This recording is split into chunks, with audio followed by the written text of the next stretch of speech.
ಓಂ ಶ್ರೀ ಗುರುಭ್ಯೋ ನಮಃ. ಎಲ್ರಿಗೂ ನಮಸ್ಕಾರ ವೀಕ್ಷಕರೇ.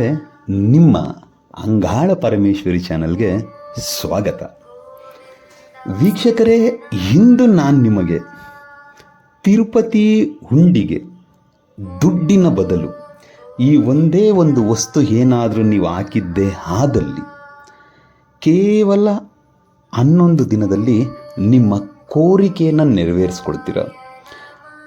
ಸೊ ಅದು ಯಾವ ಥರ ಏನು ಎಲ್ಲ ನಾನು ತಿಳಿಸ್ಕೊಡ್ತೀನಿ, ಬನ್ನಿ.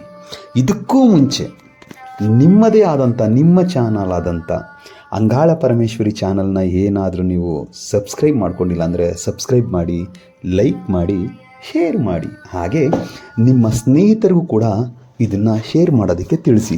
ಹಾಗೆ ಅವರು ಕೂಡ ಬೆಲ್ ಐಕಾನ್ ಬಟನ್ನ ಪ್ರೆಸ್ ಮಾಡಲಿ. ಏಕೆ ಅಂದರೆ ನಿಮಗೆ ಪ್ರತಿದಿನ ಇದೇ ರೀತಿ ಒಳ್ಳೆ ಉಪಯೋಗದ ವಿಡಿಯೋಗಳನ್ನ ನಿಮಗಾಗಿ ತಂದು ಕೊಡ್ತೀನಿ ನಾನು.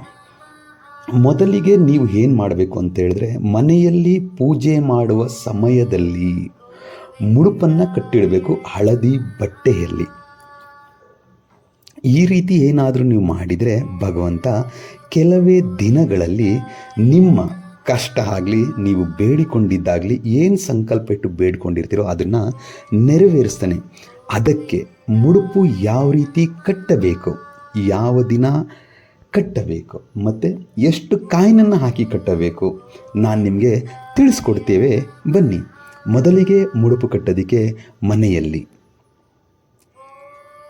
ಏಕೆ ಅಂತ ಹೇಳಿದ್ರೆ ಯಾವ ವಿಚಾರಕ್ಕೋಸ್ಕರ ನೀವು ಮುಡುಪನ್ನು ಕಟ್ಟಬೇಕು ಅದನ್ನು ತಿಳ್ಕೊಳ್ಳಿ. ಏಕೆಂದರೆ ಮನೆ ಕಟ್ಟೋದಕ್ಕೋಸ್ಕರ ತುಂಬ ವರ್ಷದಿಂದ ಗತಾಯ ಪ್ರಯತ್ನ ಪಡ್ತಾ ಇರ್ತೀರ, ಮನೆ ಕಟ್ಟೋದಕ್ಕಾಗಿರೋದಿಲ್ಲ, ಸರಿನಾ? ತುಂಬ ಸಮಯ ತಗೊಂಡಿರ್ತದೆ. ಮತ್ತು ಮನೇಲಿ ಮಗಳು ಮದುವೆ ವಯಸ್ಸಿಗೆ ಬಂದು ನಿಂತಿದ್ದಾಳೆ, ಮನೇಲಿ ಮದುವೆ ಮಾಡೋದಕ್ಕಾಗ್ತಾ ಇಲ್ಲ, ತುಂಬ ಸಮಯ ತಗೊಳ್ತೈತೆ, ಏನು ಮಾಡಬೇಕು ಗೊತ್ತಾಗ್ತಾ ಇಲ್ಲ, ಹುಡುಗ ಸೆಟ್ ಆಗ್ತಾ ಇಲ್ಲ, ಬರ್ತಾರೆ ಹೋಗ್ತಾರೆ, ಯಾರು ಏನೋ ತಿಳಿತಾ ಇಲ್ಲ.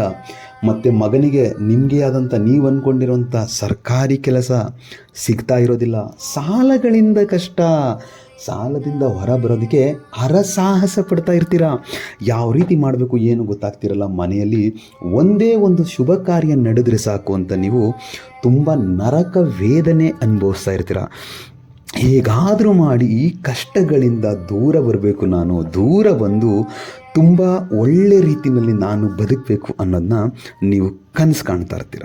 ಸೊ ಅದಕ್ಕೆ ಏನು ಮಾಡಬೇಕು ಅಂತ ಹೇಳಿದ್ರೆ, ನೀವು ಮೊದಲಿಗೆ ಶನಿವಾರದ ದಿನ ಬೆಳಿಗ್ಗೆ ಬೇಗ ಎದ್ದು, ಅಥವಾ ಶನಿವಾರ ಆಗಿಲ್ಲ ಅಂತ ಹೇಳಿದ್ರೆ ಶ್ರಾವಣ ನಕ್ಷತ್ರದ ದಿನ ಬೆಳಿಗ್ಗೆ ಬೇಗ ಎದ್ದು ತಲೆಗೆ ಸ್ನಾನ ಮಾಡಿಕೊಂಡು ಒಂದು ಬಿಳಿ ವಸ್ತ್ರ ತಗೊಳ್ಳಿ, ಇಲ್ಲ ಹಳದಿ ವಸ್ತ್ರ ತಗೊಳ್ಳಿ. ಮನೆಯಲ್ಲಿ ಹಳದಿ ಇಲ್ಲ ಅಂತ ಹೇಳಿದ್ರೆ ಬಿಳಿ ವಸ್ತ್ರ ಏನಾದರೂ ನೀವು ತೆಗೆದುಕೊಂಡ್ರೆ, ಬಿಳಿ ವಸ್ತ್ರಗೆ ಏನು ಮಾಡಿ, ಮೊದಲಿಗೆ ಒಂದು ಬಟ್ಟಲನ್ನು ತೆಗೆದುಕೊಂಡು ಬಟ್ಟಲಿಗೆ ಅರಿಶಿನ ಮತ್ತು ನೀರು ಎರಡನ್ನ ಮಿಶ್ರಣ ಮಾಡಿ ಆ ಬಿಳಿ ವಸ್ತ್ರವನ್ನು ಹಳದಿ ವಸ್ತ್ರವನ್ನಾಗಿ ಮಾಡಿ, ಅರಿಶಿನ ಎಲ್ಲ ಲೇಪನ ಎಲ್ಲ ಮಾಡಿ ಮುಗಿದ ಮೇಲೆ ಅದನ್ನು ಒಣಗೋದಕ್ಕೆ ಬಿಡಿ. ಅದು ಒಣಗಿ ಆದ ಮೇಲೆ ಆ ಬಟ್ಟೆಯನ್ನು ತೆಗೆದುಕೊಳ್ಳಿ.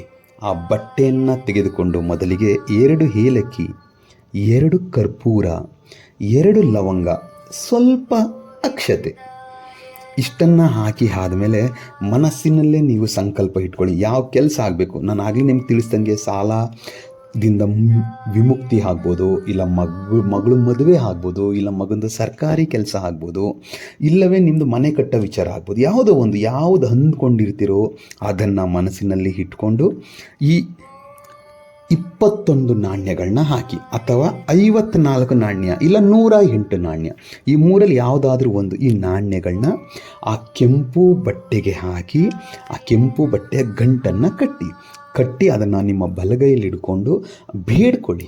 ಏನು ಬೇಕೋ ಅದನ್ನು ಬೇಡ್ಕೊಂಡು ಆದ ಮೇಲೆ ಅರಿಶಿಣ ಕುಂಕುಮ ಹಾಕಿ, ಗಂಧದ ಕಡ್ಡಿ ಬೆಳಗಿ, ಕರ್ಪೂರದಿಂದ ಪೂಜೆ ಮಾಡಿ ಆದ ಮೇಲೆ ಅದನ್ನು ದೇವರ ಕೋಣೆಯಲ್ಲಿ ಇಟ್ಟು ಬಿಡಿ. ಸೊ ದೇವರ ಕೋಣೆಯಲ್ಲಿ ಇಟ್ಟು ಆದ ಮೇಲೆ ನೀವು ಮನಸ್ಸಿನಲ್ಲೇ ಬೇಡ್ಕೋಬೇಕು.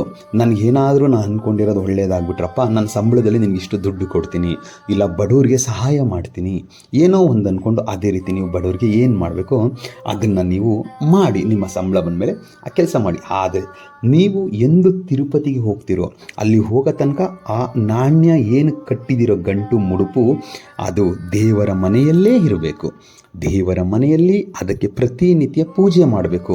ಮತ್ತು ವಾರಕ್ಕೆ ಒಂದು ಸಾರಿ ಆದರೂ ಪ್ರಸಾದವನ್ನು ಇಡಬೇಕು. ಅದಕ್ಕೆ ಭೋಗ ಇಟ್ಟು ಪೂಜೆ ಮಾಡಬೇಕು. ಪ್ರಸಾದ ಇಟ್ಟು ಪೂಜೆ ಮಾಡಿ ಆದ ಮೇಲೆ ತಿರುಪತಿಗೆ ಹೋಗುವಾಗ ನೀವು ಅದನ್ನು ತೆಗೆದುಕೊಂಡು ಹೋಗಿ ಉಂಡಿಯಲ್ಲಿ ಮತ್ತೊಮ್ಮೆ ಬೇಡಿಕೊಂಡು, ನಿನ್ನ ಸನ್ನಿಧಿಗೆ ಬಂದಿದ್ದೀನಿ ತಿಮ್ಮಪ್ಪ, ನನಗೆ ಒಳ್ಳೆಯದನ್ನ ಮಾಡಿಕೊಡಿ ಅಂತ ಹೇಳ್ಬಿಟ್ಟು ಅದನ್ನು ಉಂಡಿಗೆ ಹಾಕಿಬಿಡಿ. ಉಂಡಿಗೆ ಹಾಕಿ ನೀವು ಬಂದ ಆದ ಮೇಲೆ ಕೆಲವೇ ದಿನಗಳಲ್ಲಿ ನೀವು ಯಾವುದಕ್ಕೋಸ್ಕರ ಅಷ್ಟು ಕಷ್ಟಪಟ್ಟು ಅಷ್ಟು ಪೂಜೆ ಮಾಡಿ ವ್ರತ ಮಾಡಿ ಅದನ್ನು ತೆಗೆದುಕೊಂಡು ಹೋಗಿ ಉಂಡಿನಲ್ಲಿ ಹಾಕಿ ಬಂದಿರ್ತೀರೋ, ಖಂಡಿತವಾಗಿಯೂ ನಿಮಗೆ ತಿಮ್ಮಪ್ಪ ಸಾಕ್ಷಾತ್ ಲಕ್ಷ್ಮಿಯ ರೂಪದಲ್ಲೋ ಅವನ ರೂಪದಲ್ಲೋ ಬಂದು ನಿಮ್ಮ ಕಷ್ಟವನ್ನು ನೆರವೇರಿಸ್ತಾರೆ. ತುಂಬ ಆದಷ್ಟು ಬೇಗನೆ ನಿಮ್ಮ ಕಾರ್ಯವನ್ನು ನೆರವೇರಿಸ್ಕೊಡ್ತಾರೆ. ಇದರಲ್ಲಿ ಯಾವುದೇ ರೀತಿ ಸಂಶಯ ನಿಮಗೆ ಬೇಡ. ನಿಮಗೆ ನಿಜವಾಗ್ಲೂ ವಿಡಿಯೋ ಇಷ್ಟ ಆಗಿದರೆ ಲೈಕ್ ಮಾಡಿ. ಹಾಗೆ ಮುಂದೆ ನಿಮಗೆ ಬೇರೆ ಯಾವುದೇ ರೀತಿಯ ವಿಡಿಯೋ ಏನಾದರೂ ನಿಮಗೆ ಬೇಕು ಅಂತ ಅನಿಸಿದ್ದಲ್ಲಿ ನನಗೆ ಕಮೆಂಟ್ ಮಾಡಿ. ಅದರ ಬಗ್ಗೆ, ಆ ವಿಚಾರದ ಬಗ್ಗೆ ನಾನು ವಿಡಿಯೋ ಮಾಡೋದಕ್ಕೆ ಪ್ರಯತ್ನ ಪಡ್ತೀನಿ. ಎಲ್ರಿಗೂ ಮಂಗಳವಾಗಲಿ.